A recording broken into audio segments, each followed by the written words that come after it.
नमस्कार दोस्तों, कैसे हैं आप लोग। उम्मीद करता हूं अच्छे होंगे। आज फिर देखेंगे हम लोग क्राउन का सेट नंबर 5। इससे पहले हम लोगों ने 4 सेट देख चुके हैं। उसी क्रम में आज हम लोग अगला सेट देखेंगे और पूरे विस्तार के साथ। और क्राउन के द्वारा ये आगामी बिहार एसआई के लिए बहुत ही महत्वपूर्ण सेट लाया गया है। तो आप लोग पूरा वीडियो देखिएगा, ज़रूर आपको फ़ायदे होंगे। चलिए दोस्तों, स्टार्ट करते हैं और देखते हैं आज का पहला प्रश्न।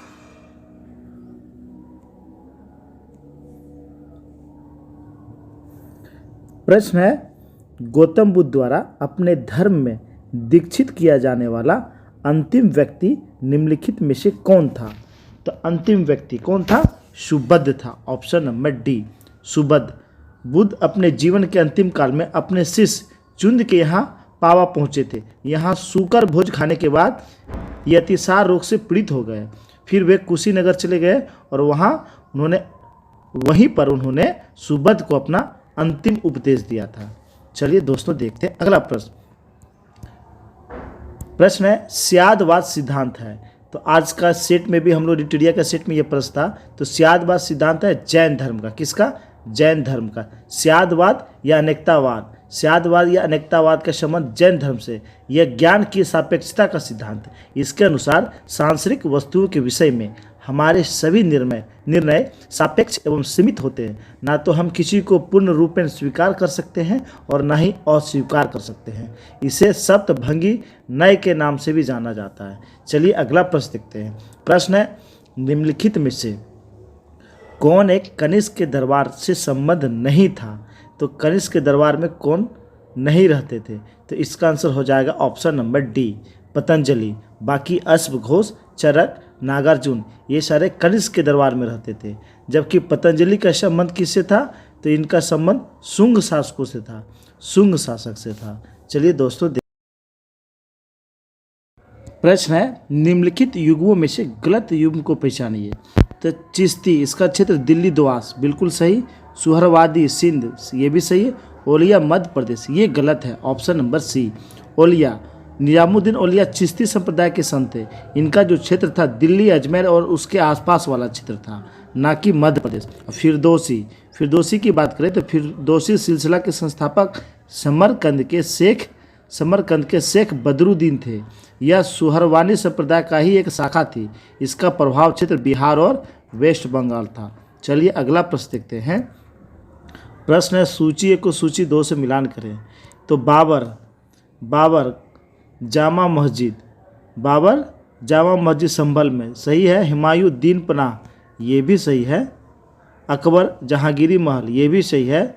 जहांगीर अकबर के मकबरे का पूर्ण करवाया। तो ये सारे ऑप्शन सही हैं। इसका आंसर हो जाएगा ऑप्शन नंबर ए, ऑप्शन नंबर ए। चलिए अगला प्रश्न देखते हैं। प्रश्न है, पानीपत का तीसरा युद्ध लड़ा गया था। तो पानीपत का तीसरा युद्ध मराठा और अहमद शाह अब्दाली के बीच लड़ा गया था। ऑप्शन नंबर सी। पानीपत का तीसरा युद्ध कब हुआ था? ये हुआ था 14 जनवरी 1761 ईस्वी को, 1761 ईस्वी को, जिसमें मराठा बुरी तरह से पराजित हो गया था। चलिए अगला प्रश्न देखते हैं। रंजीत सिंह के राज्य में सम्मिलित था। तो ये बहुत बार एग्जाम में आया है, तो आप लोग इसे भी देखिएगा। रंजीत सिंह के राज्य में सम्मिलित था। तो इसका आंसर हो जाएगा Srinagar, option number D, option number D. Raja Ranjit Singh का जन्म 1780 ईस्वी में हुआ था। वे सुकरचकिया मिसल के थे। रावी और चिनाब के बीच सुकरचकिया मिसल स्थित था। रंजीत सिंह के पिता का नाम महासिंह था। क्या था? महासिंह था। तो इनका जो क्षेत्र था ऑप्शन के अनुसार कश्मीर इनका क्षेत्र में शामिल था। इन्होंने अमृतसर, मुल्तान, कश्मीर और पेशावर को जीता था। तो ऑप्शन में कश्मीर है, तो कश्मीर इनका क्षेत्र था। चलिए अगला प्रश्न देखते हैं। प्रश्न है, सूची 1 को सूची 2 से मिलान करें। तो प्रार्थना समाज का स्थापना महादेव गोविंद रनाडे ने किया था। रामकृष्ण मिशन स्वामी विवेकानंद ने किया था। वहीं सत्य शोधक समाज ज्योतिबा फुले ने किया था। और Mohammedan Anglo Oriental College Aligarh Sir Syed Ahmad Khan ने किया था। तो इसका आंसर हो जाएगा option number C, option number C, 2143, 2143। चलिए अगला प्रश्न देखते हैं। प्रश्न है, निम्नलिखित में से खिलाफत आंदोलन का परिणाम कौन था? तो परिणाम क्या था? तो इसका परिणाम ये हुआ कि हिंदू मुस्लिम मतभेदों में कमी आ गई। ऑप्शन नंबर ए। ऑप्शन नंबर ए। प्रथम विश्व युद्ध के बाद शुरू हुए खिलाफत आंदोलन ने राष्ट्रीय आंदोलन को फिर से नई मजबूती प्रदान किया था। अंग्रेजों की विभाजनकारी नीति के विरुद्ध खिलाफत आंदोलन हिंदू और मुस्लिमों में एकता बढ़ाने में महत्वपूर्ण भूमिका निभाया था। असहयोग आंदोलन और खिलाफत आंदोलन आगे चलकर एक साथ हो गए थे। तो इसका आंसर हो जाएगा ऑप्शन नंबर ए। अगला प्रश्न है, भारतीय राष्ट्रीय सेना INA की स्थापना किस वर्ष हुआ था? तो इसकी स्थापना कब हुआ था? 1942 में। ऑप्शन नंबर सी, 1942 में।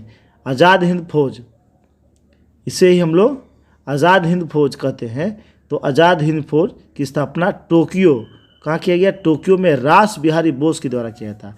इसका सर्वप्रथम विचार किसके मन में आया था? तो कैप्टन मोहन सिंह के मन में आया था। कैप्टन मोहन सिंह के मन में आया था। 1 सितंबर 1942 को मोहन सिंह ने आज़ाद हिंद फौज का प्रथम डिवीजन का गठन किया था, जिसमें 16,300 सैनिक को लिया था। 16,300 सैनिकों को शामिल किया था। उसके बाद 1943 ईस्वी में सुभाष चंद्र बोस ने सिंगापुर में INA का नेतृत्व संभाला था। INA का नेतृत्व सुभाष चंद्र बोस ने 1943 में संभाला था। चलिए देखते हैं अगला प्रश्न। निम्नलिखित में से किस भारतीय राज्य की सीमाएं भूटान राष्ट्र के साथ नहीं मिलती है? तो भूटान के साथ किनकी सीमा नहीं मिलती है? तो इसमें ऑप्शन हो जाएगा बी नंबर, मेघालय। मेघालय की सीमा भूटान देश से नहीं मिलती है। मेघालय की सीमा हम लोग जानते हैं किससे मिलता है? तो बांग्लादेश से मिलता है। किससे? बांग्लादेश से मेघालय की सीमा लगती है। चलिए दोस्तों देखते अगला प्रश्न। प्रश्न है, निम्न में से कौन हिमालय की चोटियों के पूर्व से पश्चिम दिशा में सही क्रम को प्रस्तुत करता है? तो हिमालय की चोटियों का क्रम अक्सर एग्जाम में पूछ ले जाते हैं। या तो पूरब से पश्चिम क्रम पूछे या पश्चिम से पूरब पूछे। उल्टा कर लेंगे हम लोग। यहाँ है पूरब से पश्चिम, यानी अरुणाचल प्रदेश से चलना हम लोग को। नामचा बर्मा अरुणाचल प्रदेश में, कंचनजंगा सिक्किम में, माउंट एवरेस्ट नेपाल में और नंदा देवी उत्तराखंड में। तो इसका क्रम हो जाएगा ये option number D, नामचा Burma, Kanchenjunga, mount Everest और नंदा देवी। और सबसे लास्ट में अगर रहे और इसमें रहता तो नंगा पर्वत। नंगा पर्वत सबसे जो है पश्चिम में है। चलिए दोस्तों देखते हैं अगला प्रश्न। भारत का कौन सा राज्य अधिकतम सीमाओं को छूता है? तो उत्तर प्रदेश। उत्तर प्रदेश जो है अधिकतम सीमाओं को छूता है। उत्तर प्रदेश 8 राज्य एवं 1 केंद्र शासित प्रदेश, 8 राज्य एवं 1 केंद्र शासित प्रदेश की सीमा से लगती है। हिमाचल प्रदेश, हरियाणा, छत्तीसगढ़, बिहार, मध्य प्रदेश, उत्तराखंड, राजस्थान, झारखंड एवं दिल्ली। दिल्ली केंद्र शासित प्रदेश है। तो 8 राज्य और 1 केंद्र शासित प्रदेश से इसकी सीमा लगती है। वहीं मध्य प्रदेश की बात करें तो इसकी सीमा उत्तर प्रदेश, छत्तीसगढ़, महाराष्ट्र, राजस्थान और गुजरात से लगती है। आंध्र प्रदेश की बात करें तो इसकी सीमा तेलंगाना, तमिलनाडु, कर्नाटक, उड़ीसा और छत्तीसगढ़ से लगती है। वहीं कर्नाटक की बात करें तो इसकी सीमा महाराष्ट्र, तमिलनाडु, कर्नाटक, उड़ीसा, छत्तीसगढ़ से लगती है। चलिए दोस्तों देखते हैं अगला प्रश्न। प्रश्न है, निम्नलिखित नदियों में से किसको दक्षिण की गंगा कहा जाता है? तो दक्षिण की गंगा की बात करें तो Godavari. Option number C, option number C. वहीं दक्षिण भारत की गंगा कहे, दक्षिण भारत की गंगा, दक्षिण भारत की गंगा कहे तब कावेरी हो जाएगा, तब कावेरी हो जाएगा। चलिए दोस्तों देखते हैं अगला प्रश्न। प्रश्न है, भारत का निम्नलिखित में से कौन सा क्षेत्र उच्च तीव्रता की भूकंपीय मेखला में नहीं आता है? नहीं आता है क्या बात है? तो कर्नाटक का पठार। Option number B. भारत के भूभाग क्षेत्र को भूकंप प्रबलता की दृष्टि से 4 क्षेत्रों में, 4 जोन में बांटा गया है, जिसमें सर्वाधिक जोखिम क्षेत्र में हिमालयी राज्य, अंडमान निकोबार, कच्छ का रण को सम्मिलित किया गया। अतः इस आधार पर कर्नाटक पठार उच्च तीव्रता की भूकंपीय मेखला में नहीं आते हैं। तो इसका आंसर हो जाएगा ऑप्शन नंबर बी। अगला प्रश्न देखते हैं। कावेरी नदी के जल बंटवारे का विवाद किन राज्यों से संबंधित है? तो ये किन राज्यों से संबंधित है? ये तमिलनाडु, कर्नाटक, केरल और पुडुचेरी, ऑप्शन नंबर सी, इन 4 राज्यों से संबंधित है। यह विवाद जो है 19वीं सदी के मध्य से ही अस्तित्व में आया है। प्रारंभ में इस विवाद के पक्षधर मैसूर रियासत और राजस्थान राज्य मद्रास राज्य के थे, जिसके मध्य इस संबंध में सर्वप्रथम एक संधि भी हुई थी 1892 में। स्वतंत्रता प्राप्ति के उपरांत नदी जल विवाद की समस्या के निवारण हेतु अनुच्छेद 262 के अधीन 1956 में अंतर्राष्ट्रीय जल विवाद अधिनियम पारित की गई। 1970 में कावेरी नदी जल विवाद की वास्तविक समस्या को समझने के लिए एक समिति भी बनी और 1990 में कावेरी नदी जल विवाद ट्रिब्यूनल गठित की गई है। चलिए देखते हैं अगला प्रश्न है, इंद्रधनुषीय क्रांति का संबंध किससे है? तो इंद्रधनुषीय क्रांति का संबंध हरित क्रांति से, श्वेत क्रांति और नीली क्रांति, इन सारों से है। Option number D. 28 जुलाई 2000 को केंद्र सरकार के द्वारा नई राष्ट्रीय नीति की घोषणा की गई। इस नीति का वर्णन इंद्रधनुषीय क्रांति के रूप में किया गया है, जिसमें सभी प्रत्यक्ष एवं अप्रत्यक्ष रूप से देश के कृषि क्षेत्र में आई विभिन्न क्रांतियों जैसे हरित क्रांति, सुनहरी क्रांति, पीली क्रांति, लाल क्रांति आदि को शामिल किया गया है। चलिए देखते हैं अगला प्रश्न है, गाय की जो नस्ल अधिक दूध देती है वह है? तो गाय की कौन सी नस्ल सबसे अधिक दूध देती है? तो Sahiwal, option number C. Sahiwal गाय की प्रजाति मुख्य रूप से पाकिस्तान के सिंध प्रांत में पाई जाती है। यह गाय प्रतिदिन 10 से 16 लीटर तक दूध देने की क्षमता रखती है। दूध की गुणवत्ता के कारण वैज्ञानिक इसे सबसे अच्छी देसी दूध गाय मानते हैं। थारपाकर गाय के प्रजाति के समान ही इसकी रोग प्रतिरोधक क्षमता और सूखा प्रतिरोधी क्षमता बेहतर होती है। चलिए दोस्तों अगला प्रश्न देखते हैं। प्रश्न है, भारत में ऊर्जा का सर्वाधिक स्रोत है? तो भारत में ऊर्जा का सर्वाधिक स्रोत है कोयला। क्या है? कोयला है, ऑप्शन नंबर सी। भारत विश्व में विद्युत उत्पादन एवं उपभोग में तीसरे स्थान पर है। किस स्थान पर है? तीसरे स्थान पर है। विद्युत उत्पादन की कुल क्षमता दिसंबर 20 में कितना था? तो 3,74,199 मेगावाट थी, जिसमें कोयले पर आधारित तापीय विद्युत का हिस्सा सर्वाधिक था, सबसे अधिक कोयले से। चलिए दोस्तों देखते हैं अगला प्रश्न है, सूची 1 को सूची 2 से मिलान करना है। देख लेते हैं। राष्ट्रीय पर्यावरण अभियांत्रिकी अनुसंधान संस्थान, ये नागपुर में है। कहाँ है? नागपुर में। केंद्रीय खाद्य प्रौद्योगिकी अनुसंधान संस्थान, ये मैसूर में है। वहीं केंद्रीय आलू संस्थान हम लोग जानते हैं ये शिमला में है। और केंद्रीय तंबाकू अनुसंधान संस्थान ये राजमुंदरी में है। कहाँ है? राजमुंदरी में। इसका आंसर हो जाएगा ऑप्शन नंबर ए, 2, 3, 4, 1। चलिए अगला प्रश्न देखते हैं। प्रश्न है, निम्नलिखित में से कौन सा सौर मंडल का भाग नहीं है? तो सौर मंडल का भाग कौन नहीं है? तो Niharika, option number D. Niharika जो है सौर मंडल का भाग नहीं है। वहीं बात कर लेते हैं, सूर्य के चारों ओर चक्कर लगाने वाले विभिन्न ग्रह, उपग्रह, धूमकेतु, उल्का पिंड, बौने ग्रह, खगोलीय धूल को सौर मंडल के अंतर्गत शामिल किया गया है, जबकि निहारिका सौर मंडल का भाग नहीं होता। निहारिका ऐसे अंतरतारकीय विशाल बादल को कहते हैं जिसमें धूल, हाइड्रोजन गैस, हीलियम गैस और आयनीकृत प्लाज्मा गैस उपस्थित होते हैं। तो इस प्रश्न है, निम्नलिखित में कौन सही सुलेखित नहीं है? रेड क्लिफ रेखा भारत और पाकिस्तान सही है। मैगिनोट रेखा जर्मनी और फ्रांस, ये भी सही है। डुरंड रेखा बांग्लादेश और भारत, ये गलत है। हिंडनबर्ग रेखा बेल्जियम और जर्मनी, ये भी गलत है। तो इसका आंसर सी और डी होना चाहिए था। डुरंड रेखा अभी वर्तमान में यह अफगानिस्तान और पाकिस्तान की सीमा पर, अफगानिस्तान और पाकिस्तान की सीमा बनाती है। वहीं हिंडनबर्ग रेखा यह पोलैंड और जर्मनी की सीमा बनाती है। चलिए दोस्तों अगला प्रश्न देखते हैं। प्रश्न है, अंध महाद्वीप, तो हम लोग जानते हैं अफ्रीका, विश्व की छत, पामीर का पठार, हजारों झीलों का देश, तो हजारों झीलों का देश, तो हजारों झीलों का देश भी हम लोग जानते हैं फिनलैंड, और मोतियों का द्वीप बहरीन। तो इसका आंसर हो जाएगा option number B, option number B. 3 4 1 2। चलिए अगला प्रश्न देखते हैं। प्रश्न है, निम्नलिखित में से किस देश में सर्वाधिक द्वीप है? तो सर्वाधिक द्वीप किस देश में? इंडोनेशिया में। ऑप्शन नंबर बी, इंडोनेशिया में लगभग 17,500 द्वीप, 17,508 द्वीप हैं।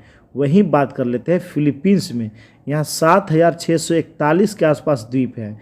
वहीं बात करें मालदीव के, यहाँ 1193 के आसपास द्वीप है। वहीं क्यूबा की बात करें, यहाँ 4195 के आसपास द्वीप हैं। चलिए अगला प्रश्न देखते हैं। प्रश्न है, कैबिनेट मिशन योजना के अंतर्गत संविधान निर्मात्री परिषद में प्रत्येक प्रांत को आवंटित सदस्य संख्या निर्धारित करने के लिए एक प्रतिनिधि कितनी जनसंख्या के अनुपात में था? तो 10 लाख व्यक्ति पर एक, 10 लाख व्यक्ति पर एक। क्रिप्स मिशन जो 1942 को आया था, के प्रस्तावों को कांग्रेस और मुस्लिम लीग ने अस्वीकार कर दिया था। भारत में राजनीतिक गतिरोध दूर करने के लिए आया था। भारतीयों की संविधान की मांग को पूरा करने के लिए 3 सदस्यीय कैबिनेट मिशन दल भारत पहुंचा था। इस मिशन के अध्यक्ष थे पैथिक लॉरेंस। इसके अन्य जो सदस्य थे वो अलेक्जेंडर और क्रिप्स थे। कैबिनेट मिशन के संविधान निर्माण से संबंधित प्रस्ताव क्या था? तो भारत में संविधान सभा का गठन करना, परोक्ष निर्वाचन के आधार पर एक संविधान सभा की स्थापना करना, एक निश्चित किया गया और यह निश्चित किया गया कि 10 लाख व्यक्तियों पर संविधान सभा में एक सदस्य होगा। प्रत्येक ब्रिटिश प्रांत को आवंटित की गई सीटों का निर्धारण 3 प्रमुख समुदाय के बीच उनकी जनसंख्या के अनुपात में किया जाना था। किसमें? मुस्लिम, सिख और सामान्य में। देशी रियासतों के प्रतिनिधि का चयन रियासतों के प्रमुख द्वारा किया जाना था। इस संविधान सभा में कुल 389 सदस्य निर्धारित हुए, जिसमें 292 ब्रिटिश प्रांतों के प्रतिनिधि और 93 सीट देशी रियासत को और 4 चीफ कमिश्नरी क्षेत्र के प्रतिनिधि होंगे, यह निर्धारित था। चलिए अगला प्रश्न देखते हैं, और प्रश्न है, भारतीय संविधान का कौन सा अनुच्छेद प्रेस की स्वतंत्रता को आवासित करता है? तो प्रेस की स्वतंत्रता अनुच्छेद 19 का क में है। ऑप्शन नंबर बी, 19 के क में है प्रेस की स्वतंत्रता। यह भारतीय संविधान के भाग 3 में, भारतीय संविधान के भाग 3 के अनुच्छेद 19 का क में इसका वर्णन है। चलिए दोस्तों देखते हैं अगला प्रश्न। प्रश्न है, उपराष्ट्रपति को पदच्युत करने संबंधी प्रस्ताव प्रस्तुत किया जा सकता है? तो ये केवल राज्यसभा में। ऑप्शन नंबर बी, उपराष्ट्रपति को पदच्युत करने का प्रस्ताव जो है राज्यसभा से पास होना चाहिए था। अनुच्छेद 67, अनुच्छेद 67 के अनुसार उपराष्ट्रपति अपने पद ग्रहण की तारीख से 5 वर्ष तक अपने पद पर रहता है। कितने वर्ष पर? वर्ष तक, 5 वर्ष तक। उपराष्ट्रपति राज्यसभा के ऐसे संकल्प द्वारा हटाया जा सकता है जो तत्कालीन समस्त सदस्यों के बहुमत से पारित हो और जिससे लोकसभा भी सम्मत हो। चलिए अगला प्रश्न देखते हैं। प्रश्न है, लोकसभा में अनुसूचित जाति के लिए आरक्षित स्थानों की संख्या कितनी है? तो लोकसभा में अनुसूचित जाति के लिए एससी के लिए कितनी सीटें आरक्षित हैं? तो एससी के लिए कितनी सीटें आरक्षित है? तो हम लोग जानते हैं एससी के लिए 84 सीट आरक्षित है। कितने? 84 सीट। वहीं एसटी के लिए, अनुसूचित जनजाति के लिए 47 सीटें आरक्षित है। कितनी? 47 सीटें आरक्षित हैं। चलिए देखते हैं अगला प्रश्न। उच्चतम न्यायालय के न्यायाधीश किस प्रकार हटाए जा सकते हैं? तो उच्चतम न्यायालय के न्यायाधीश कैसे हटाए जाते हैं? तो राष्ट्रपति द्वारा संसद की सिफारिश पर, राष्ट्रपति के द्वारा संसद की सिफारिश से। Option number D, option number D. वहीं उच्चतम न्यायालय के न्यायाधीश को हटाने की प्रक्रिया अनुच्छेद 124 के 4 में वर्णित है। इसमें साबित कदाचार या असमर्थता के आधार पर संसद द्वारा हटाया जा सकता है। न्यायाधीश को हटाने वाला प्रस्ताव संसद के प्रत्येक सदन में पास होना चाहिए। संसद के प्रत्येक सदन में 2 तिहाई बहुमत के द्वारा पास होना आवश्यक है। चलिए दोस्तों देखते हैं अगला प्रश्न। भारत के संविधान में निम्न में से किसके विरुद्ध अभियोग चलाने का प्रावधान नहीं है? तो किसके विरुद्ध हम लोग अभियोग नहीं चला सकते हैं? तो इसका आंसर हो जाएगा राज्य के राज्यपाल के विरुद्ध, ऑप्शन नंबर बी। भारत के संविधान में निम्न में से राज्यपाल के विरुद्ध अभियोग चलाने का प्रावधान नहीं है। राज्यपाल राष्ट्रपति के प्रसन्न पद पर बनते हैं, पद धारण करते हैं, जबकि अन्य को पदावधि के पूर्व हटाने के लिए संसद में, इसमें अन्य जो विकल्प है संसद में अभियोग चलाकर हटा सकते हैं, लेकिन राज्यपाल के को हटाने का जो है वर्णन संविधान में नहीं है। चलिए दोस्तों प्रश्न है, निम्न में से कौन सा एक रीट न्यायालय में कार्यवाही लंबित होने की दशा में लागू की जाती है? तो उत्प्रेषण, ऑप्शन नंबर बी।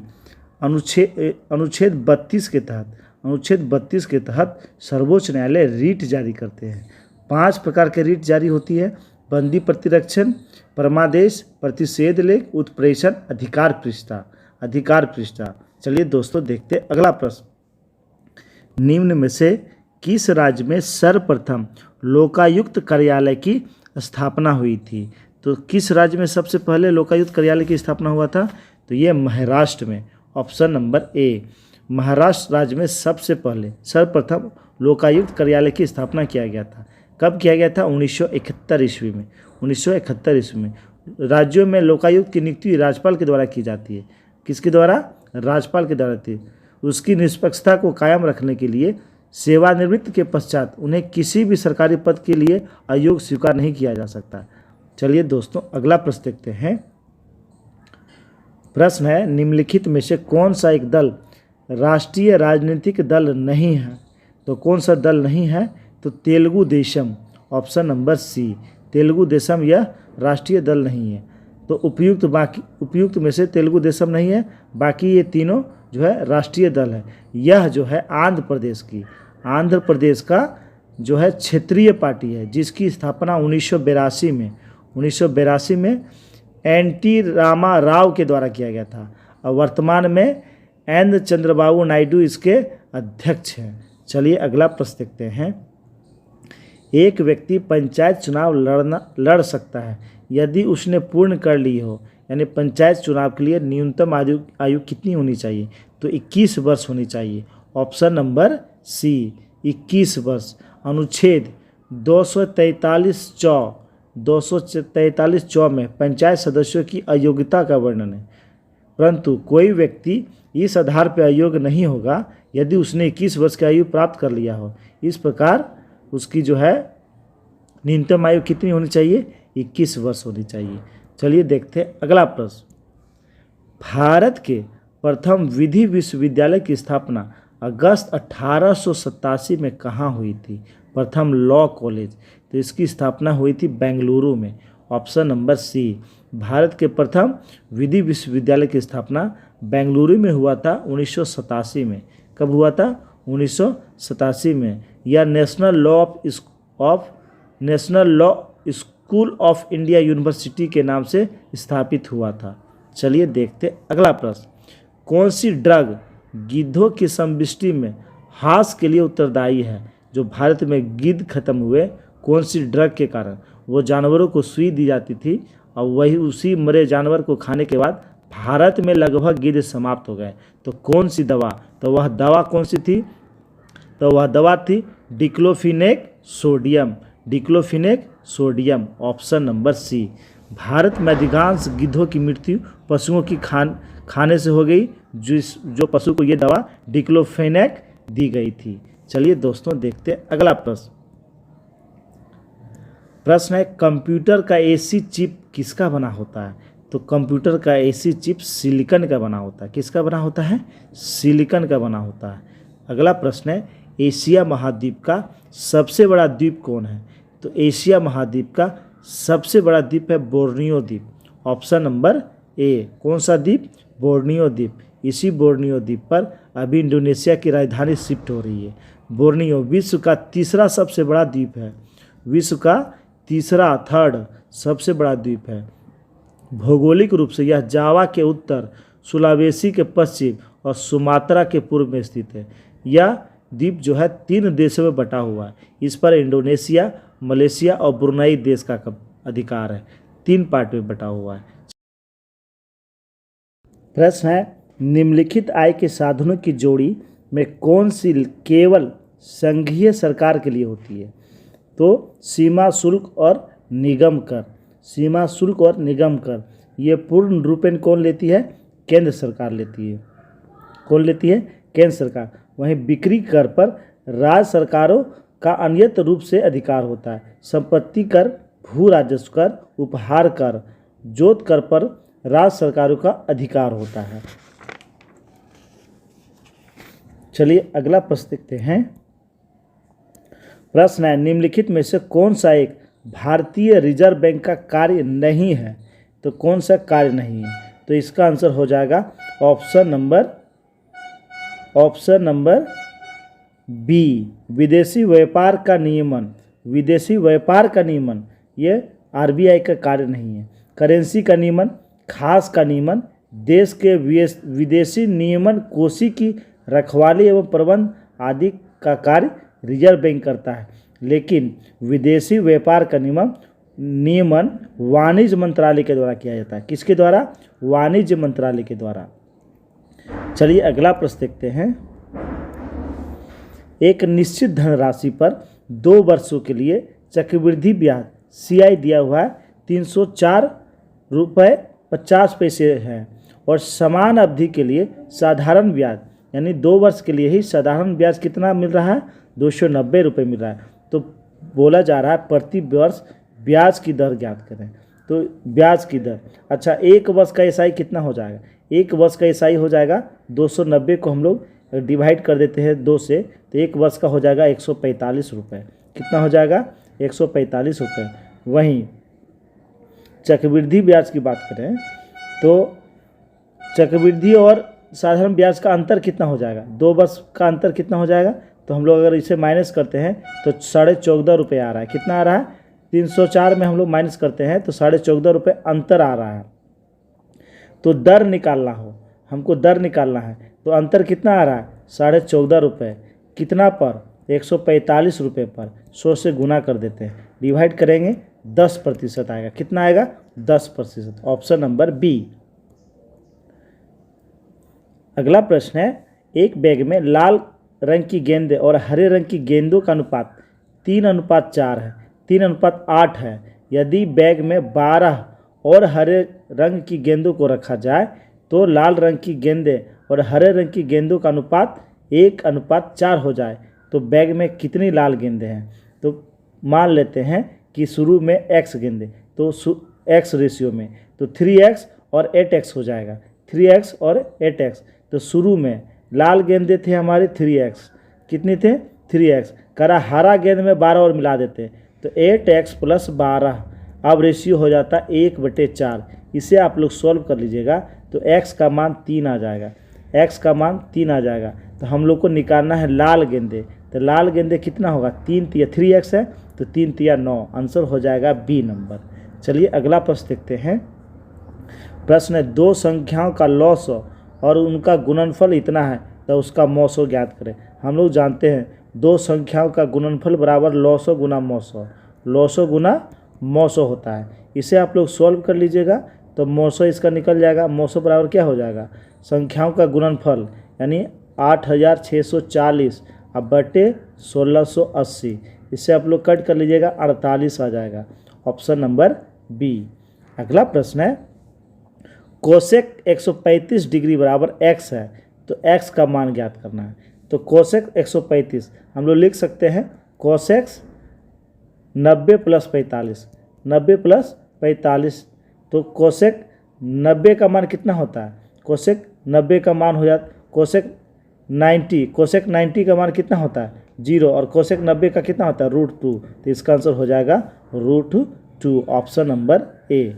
चलिए अगला प्रश्न देखते हैं। प्रश्न है, 3 बक्सों का वजन 3 kg, 8 kg और 12 kg है। निम्न में से कौन सा बक्सा इन बक्सों के किसी भी संयोजन का कुल वजन नहीं है? तो कुल वजन नहीं है तो देख लेते हैं।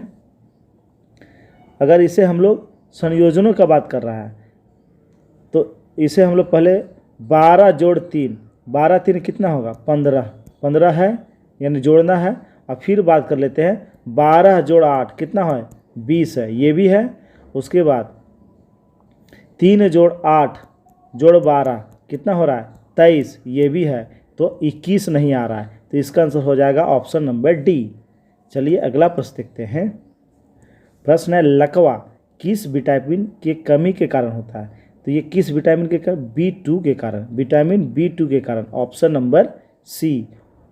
जब शरीर में विटामिन B12 और बी कॉम्प्लेक्स की कमी हो जाती है तब पूरी तरह से जीवन शैली में बदलाव का साइड इफेक्ट होता है। फिलहाल खान पान में बदलाव इसका कारण माना जा रहा है। ठंड के समय में ब्रेन स्ट्रोक और लकवा के मरीजों की संख्या बढ़ जाती है। तो यहाँ पे आप लोग B2 नहीं, इसे B12 कर लेंगे, B12। चलिए अगला प्रश्न देखते हैं। प्रश्न है सौर मंडल में कौन सा अत्यधिक तीव्र यानी चमकीला ग्रह है? तो सबसे चमकीला ग्रह है शुक्र, ऑप्शन नंबर ए। सबसे चमकीला ग्रह है शुक्र। क्रम में यह बुध के बाद दूसरा ग्रह है, बुध के बाद दूसरा ग्रह है जो सबसे चमकीला ग्रह है। इसका आकार लगभग पृथ्वी के आकार के जैसा है, इसलिए इसे पृथ्वी की बहन भी कहा जाता है। अगला प्रश्न है मानव शरीर के कौन से अंग लसिका कोशिका की बनी होती है? तो लसिका कोशिका की कौन सा अंग बना होता है? दीर्घ अस्थि, ऑप्शन नंबर बी। लिम्फोसाइट थामाइस और अस्थि मंजा में विकसित होते हैं, जिन्हें इसलिए केंद्रीय लिम्फोसाइट अंग कहा जाता है। अस्थि मंजा एक ऊतक है जो हड्डियों के स्पंजी और रद भागों में पाया जाता है। यह एक अर्ध ठोस ऊतक है। अस्थि मंजा में हेमटोपोलाइटिक कोशिकाओं के मज्जा वसा ऊतक और सहायक स्टोमल कोशिकाएं होती है। तो इसका आंसर हो जाएगा ऑप्शन नंबर बी। अगला प्रश्न है चंद्रशेखर वेंकट रमन को नोबेल पुरस्कार कब मिला था? तो उन्हें नोबेल पुरस्कार मिला था 1930 ईस्वी में। कब मिला था? 1930 ईस्वी में। कलकत्ता विश्वविद्यालय से संबंधित थे ये चंद्रशेखर आजाद। इन्होंने प्रकाश के प्रकीर्णन यानी स्कैटरिंग ऑफ लाइट पर काम करने के लिए इन्हें भौतिकी का नोबेल पुरस्कार 1930 ईस्वी में मिला था। अगला प्रश्न है वायुमंडल पर वायुमंडलीय दाब का कारण है?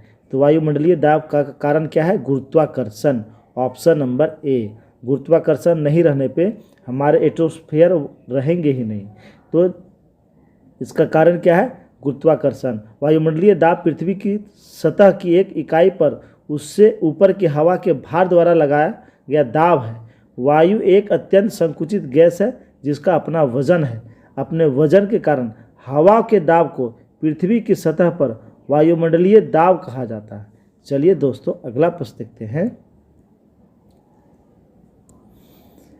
अदिश एक प्रमात्रा है जिसमें परिणाम होता है लेकिन क्या नहीं होता है? दिशा नहीं होता है। अदिश में परिणाम होता है लेकिन दिशा नहीं होती। वहीं सदिश राशियों में परिणाम और दिशा दोनों होते हैं। वहीं बात कर लेते हैं अदिश राशियाँ। तो चाल, दूरी, द्रव्यमान, आयतन, समय, ताप, कार्य, विद्युत धारा, ऊर्जा, ये सारे अदिश राशियाँ हैं। अगला प्रश्न है परमाणु की प्रभावी त्रिज्या होती है? तो परमाणु की प्रभावी त्रिज्या होती है 10⁻⁻10 metre, 10⁻⁻10 metre, option number B. अगला प्रश्न है centre for DNA fingerprints and diagnosis अवस्थित है। ये कहाँ अवस्थित है? ये अवस्थित है हैदराबाद में। कहाँ अवस्थित है?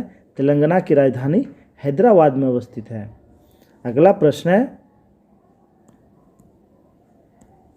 कांच का पीला रंग किस पदार्थ के कारण होता है? तो कांच का पीला रंग फेरिक लवण के कारण होता है, ऑप्शन नंबर बी। किसके कारण होता है? फेरिक लवण के कारण। कांच के रंग को प्रतिदीप्तित शील पीला बनाने के लिए फेरिक सॉल्ट का प्रयोग किया जाता है। उपयुक्त पदार्थों के उपयोग इस प्रकार है। कांच को हरा बनाने के लिए सोडियम क्रोमेट, हरा के लिए सोडियम क्रोमेट, किसका? हरा के लिए सोडियम क्रोमेट का प्रयोग किया जाता है हरा के लिए। वहीं बात करें नारंगी लाल के लिए, नारंगी और लाल के लिए सेलेनियम ऑक्साइड का प्रयोग किया जाता है, सेलेनियम ऑक्साइड का प्रयोग किया जाता है। और कांच को रूबी लाल बनाने के लिए कैल्शियम बैगनी या गोल्ड कोलाइड का प्रयोग किया जाता है, गोल्ड कोलाइड का प्रयोग किया जाता है। चलिए अगला प्रश्न देखते हैं। प्रश्न है, जिस पौधे में फूल या बीज नहीं होते उसे क्या कहते हैं? तो उसे क्या कहते हैं? उसे हम लोग कहते हैं क्रिप्टोगैम्स। क्या कहते हैं? क्रिप्टोगैम्स। Option number C. जिस पौधे में फूल या बीज नहीं बनते उन्हें क्रिप्टोगैम्स कहा जाता है। अगला प्रश्न है, किस यंत्र का काम डायनमो के कार्य का उल्टा होता है? यानी डायनमो क्या करता है? यांत्रिक ऊर्जा को विद्युत ऊर्जा में परिवर्तन करता है। तो कौन सा विद्युत ऊर्जा को यांत्रिक ऊर्जा में परिवर्तन करता है? तो विद्युत motor. Option number B. Option number B. चलिए अगला प्रश्न देखते हैं। प्रश्न है, मानव शरीर में प्रचुर मात्रा में पाए जाने वाला तत्व क्या है? तो ऑक्सीजन। क्या है? ऑक्सीजन। और ऑक्सीजन भूपर पट्टी में भी पाए जाने वाला सबसे ज़्यादा। प्रश्न है, आवर्त के नियम की खोज किसने किया? तो सबसे पहले आवर्त सारणी बनाया किसने? तो सबसे पहले किसने बनाया? मेंडलीफ ने बनाया। किसने बनाया? मेंडलीफ ने बनाया। मेंडलीफ ने 1869 ईस्वी में आवर्त सारणी का आविष्कार किया था। इन्होंने उसे परमाणु द्रव्यमान के अनुसार तत्वों को उसके परमाणु यानी एटॉमिक मास के अनुसार अरेंज किया था। और वर्तमान में हम लोग जो मोसले का पढ़ रहे हैं पीरियोडिक टेबल, वह एटॉमिक नंबर पर आधारित है। चलिए दोस्तों देखते अगला प्रश्न। भारत का प्रथम परमाणु बिजली घर कहाँ प्रारंभ किया गया था? तो प्रथम परमाणु बिजली घर तारापुर में प्रारंभ किया गया था। कहाँ? तारापुर। या 1969 में। कब? 1969 में इससे बिजली उत्पादन किया गया था। चलिए प्रश्न है, डैश रोग पानी के माध्यम से होता है? तो हैजा रोग। Option number D. हैजा एक जल जनित बीमारी है। अगला प्रश्न है, जब कोई जहाज नदी से सागर में घुसता है तो क्या होता है? तो जब भी जहाज नदी से सागर में प्रवेश करता है तो उसका जो तल है वह ऊपर उठ जाता है। तो इसका आंसर हो जाएगा ऑप्शन नंबर ए। ऑप्शन नंबर ए। चूँकि सागर का जल का घनत्व नदी के जल के घनत्व से अधिक होता है। क्या होता है? अधिक होता है, इसलिए वह अपने तल से थोड़ा जहाज उठ जाता है। अगला प्रश्न है, पाश्चुराइजेशन एक प्रक्रिया है जिसमें क्या होता है? दूध को पहले बहुत देर तक गर्म किया जाता है और एक निश्चित समय में अचानक ठंडा कर लिया जाता है। Option number C. Option number C. चलिए अगला प्रश्न देखते हैं। प्रश्न है, लंबे समय तक कठोर शारीरिक कार्य के पश्चात मांसपेशियों में थकान अनुभव होने लगता है। किसके कारण? तो ये लैक्टिक एसिड जमा होने के कारण। Option number D. लंबे समय तक कठोर शारीरिक कार्य के पश्चात मांसपेशियों में थकान का अनुभव लैक्टिक एसिड के संचय के कारण होता है।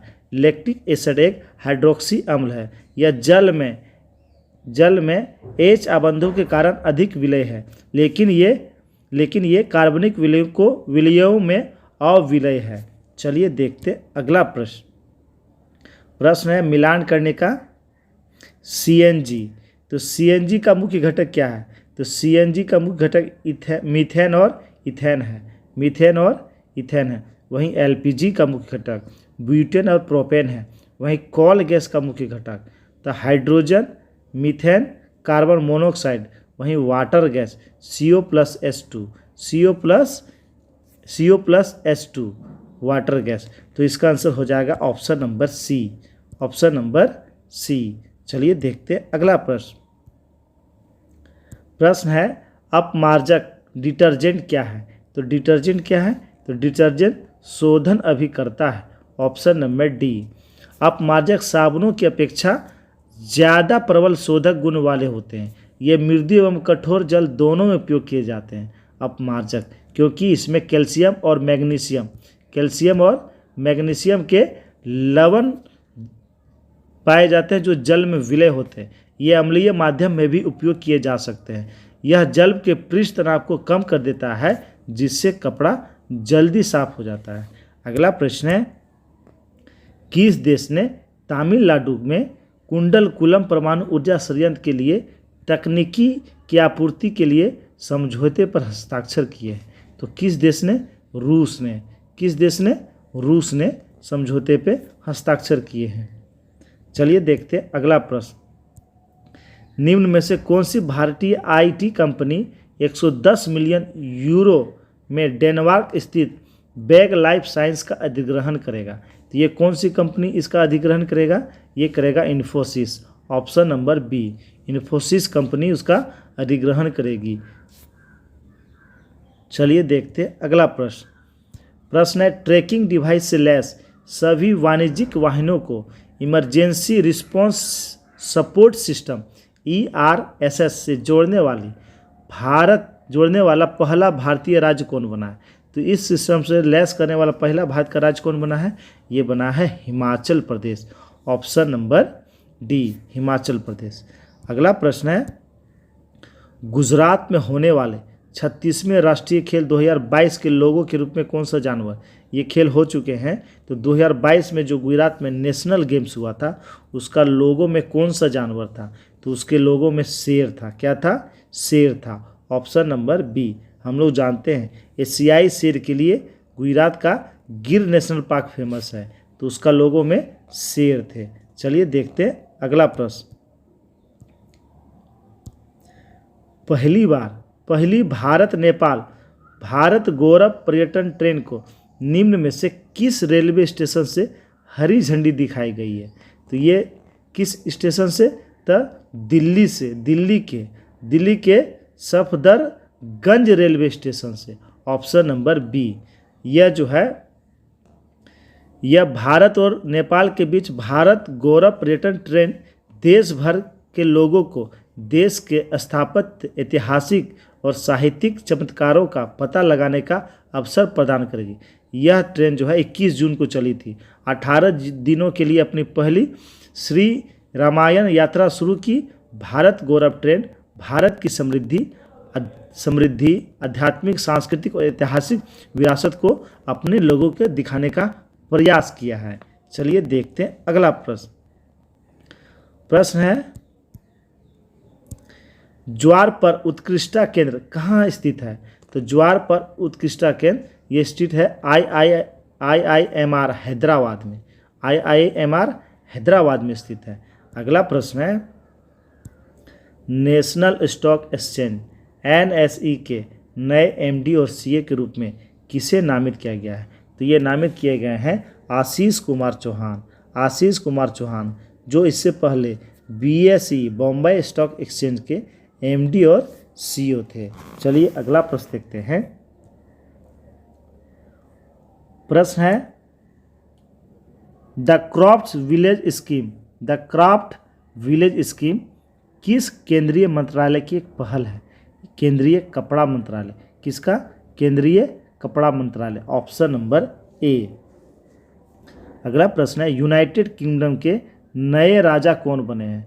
तो यूनाइटेड किंगडम के नए राजा कौन बने हैं? प्रिंस चार्ल्स तृतीय नए राजा बने हैं। अभी आप लोग जानते होंगे महारानी का डेथ हो गया था, महारानी एलिजाबेथ तृतीय का देहांत हो गया था, तो उसके बाद इंग्लैंड के ये राजा बनाए गए हैं। चलिए देखते हैं अगला प्रश्न। प्रश्न है, 36वें राष्ट्रीय खेल का आयोजन भारत के किस राज्य में किया जाएगा? तो ये 36वें राष्ट्रीय खेल का आयोजन किया जा चुका है। 29 सितंबर से 12 अक्टूबर 2022 के बीच इसका आयोजन हुआ था। किस राज्य में हुआ? ये गुजरात में हुआ। कहाँ हुआ? गुजरात में हुआ। चलिए देखते हैं अगला प्रश्न। प्रश्न है, कौन सही सुलेमित नहीं है? देख लेते हैं। पर्यावरण प्रदूषण अधिनियम 1986 सही है। वायु प्रदूषण और निवारण नियंत्रण अधिनियम 1984 ये गलत है। ऑप्शन नंबर बी, ये 1981 में। कब? 1981 में लागू हुआ था। राष्ट्रीय पर्यावरण न्यायाधिकरण अधिनियम 1995 ये भी सही है। राष्ट्रीय अपीलीय प्राधिकरण अधिनियम 1997 ये भी सही है। ऑप्शन नंबर बी गलत है। चलिए देखते हैं अगला प्रश्न। हाल ही में खबरों में रहा डोनी पोलो एयरपोर्ट किस राज्य में स्थित है? तो ये किस राज्य में है? यह अरुणाचल प्रदेश में है। ऑप्शन नंबर डी, यह अरुणाचल प्रदेश के ईटानगर में है, जिसका निर्माण किया जा रहा है। यह राजधानी शहर का एकमात्र हवाई अड्डा और पासीघाट और तेजू हवाई अड्डे के बाद राज्य का तीसरा है। राज्य की जनजातीय भाषा में डोनी का अर्थ होता है सूर्य और पोलो का अर्थ होता है चंद्रमा। यानी दोनों का अर्थ होता है सूर्य और पोलो का अर्थ होता है चंद्रमा। ये इसलिए खबरों में रहा क्योंकि यह नेपाल या चीन के बेहद करीब है। चलिए दोस्तों देखते अगला प्रश्न। प्रश्न है, भारत में राष्ट्रीय पोषण सप्ताह किस महीने में मनाया जाता है? तो ये सितंबर महीने में मनाया जाता है। Option number C. Option number C. Bharat में प्रतिवर्ष 1 सितंबर से 7 सितंबर के बीच पोषण सप्ताह मनाया जाता है। पोषण सप्ताह मनाया जाता है। चलिए देखते अगला प्रश्न। प्रश्न है, भारत सरकार ने जैव विविधता संरक्षण पर किस देश के साथ समझौता ज्ञापन पर हस्ताक्षर किए हैं? तो ये नेपाल के साथ। ऑप्शन नंबर ए। किसके साथ? भारत सरकार ने पर्यावरण और वन और जलवायु परिवर्तन मंत्रालय द्वारा प्रस्तावित जैव विविधता संरक्षण पर नेपाल सरकार के साथ एक समझौता ज्ञापन पर हस्ताक्षर किए हैं। अगला प्रश्न है, 2022 में रक्षा अनुसंधान और विकास संगठन DRDO के नए अध्यक्ष के रूप में किसे नियुक्त किया गया? यानी DRDO के नए अध्यक्ष कौन बने हैं? तो ये बने हैं doctor Sameer B Kamat. Doctor Sameer B Kamat. Option number B. चलिए देखते हैं। और DRDO की स्थापना कब हुआ? DRDO की स्थापना 1958 में हुआ। इसका हेडक्वार्टर कहाँ है? तो इसका हेडक्वार्टर नई दिल्ली में। कहाँ है? नई दिल्ली में। चलिए देखते हैं अगला प्रश्न। प्रश्न है, कौन सा देश उष्णकटिबंधीय चक्रवात माओन की चपेट में आया है? तो कौन सा देश आया है? फिलीपींस। यह चक्रवात फिलीपींस में आया है। फिलीपींस उष्णकटिबंधीय चक्रवात माओन की चपेट में आया था, जिसने देश के मुख्य लुजोन द्वीप को क्षतिग्रस्त कर दिया। लुजोन द्वीप पे आया था। प्रश्न है, कैरोलिन बर्टोजी और मोर्टन मोल्डेव के बेरी शार्पलेस ने संयुक्त रूप से किस श्रेणी में 2022 का नोबेल पुरस्कार जीता है? तो इन लोगों को रसायन विज्ञान के लिए नोबेल पुरस्कार मिला है। रसायन विज्ञान के लिए नोबेल पुरस्कार मिला है।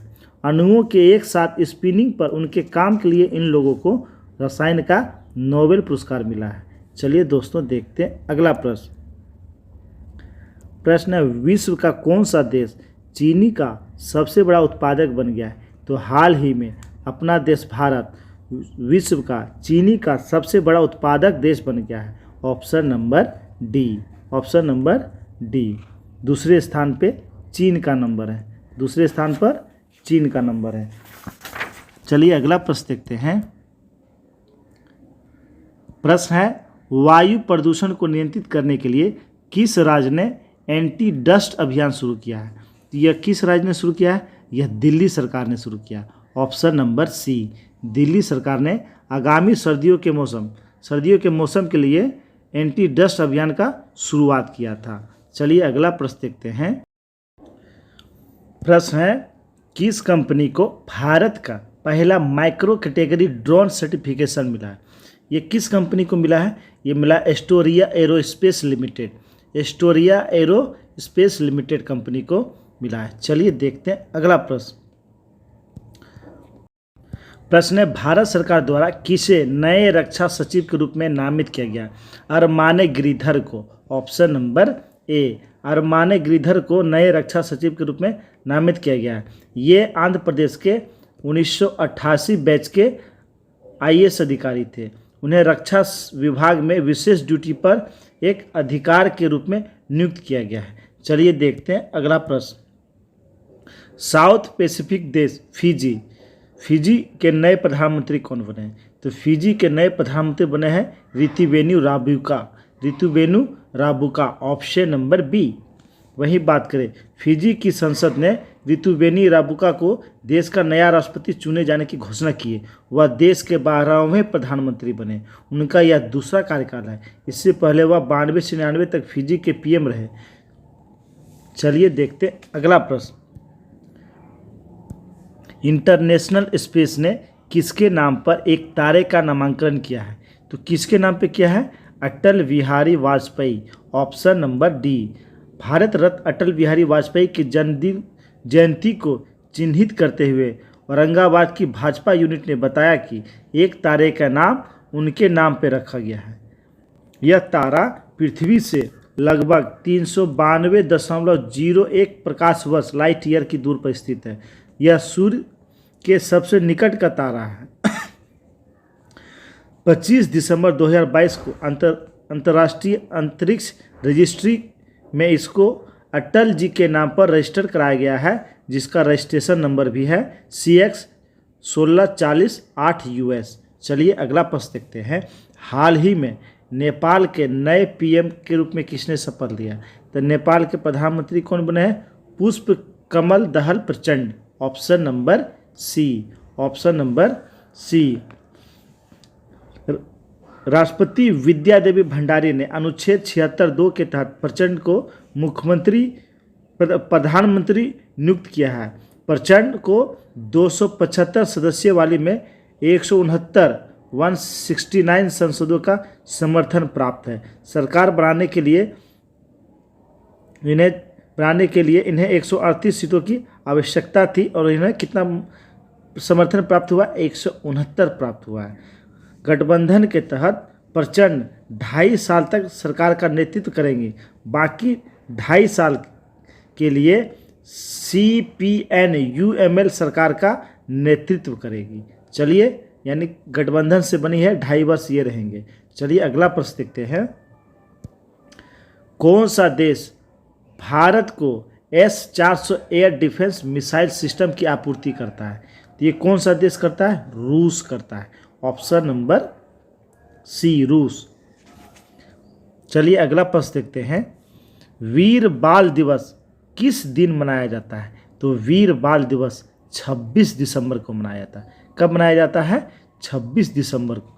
26 दिसंबर को गुरु गोविंद सिंह के पुत्रों जोरावर सिंह और फतेह सिंह की शहादत की याद में वीर बाल दिवस मनाने की घोषणा किया गया है। चलिए देखते हैं अगला प्रश्न। रेलवे बोर्ड के नए चेयरमैन और CEO के रूप में किसे नियुक्त किया गया है? तो ये कौन बने हैं? Anil Kumar Lahoti. Option number D, Anil Kumar Lahoti railway board के चेयरमैन और CEO बने हैं। चलिए देखते हैं अगला प्रश्न। और प्रश्न है, बिहार में पहली बार राष्ट्रपति शासन कब लगा? तो बिहार में पहली बार राष्ट्रपति शासन कब लागू हुआ था? 29 जून 1968 को। 29 जून 1968 को। उसमें बिहार के मुख्यमंत्री थे भोला पासवान शास्त्री। भोला पासवान शास्त्री। चलिए देखते हैं अगला प्रश्न। प्रश्न है, भीम बांध अभ्यारण्य किस जिले में है? तो ये मुंगेर में है। किस जिले में है? मुंगेर में है। यह मुंगेर और जमुई के बॉर्डर पर यह अभ्यारण्य स्थित है। यह छोटे नागपुर की वन से ढकी पहाड़ियाँ हैं।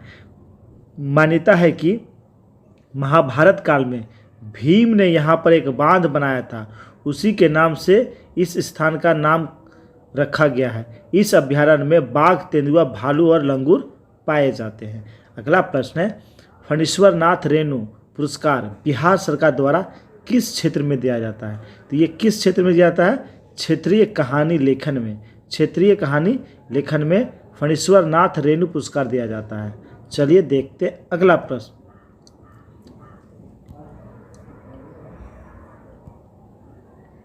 प्रश्न है, बिहार के निम्नलिखित में से किस साहित्यकार को हिंदी भाषा के लिए ज्ञानपीठ पुरस्कार मिला है?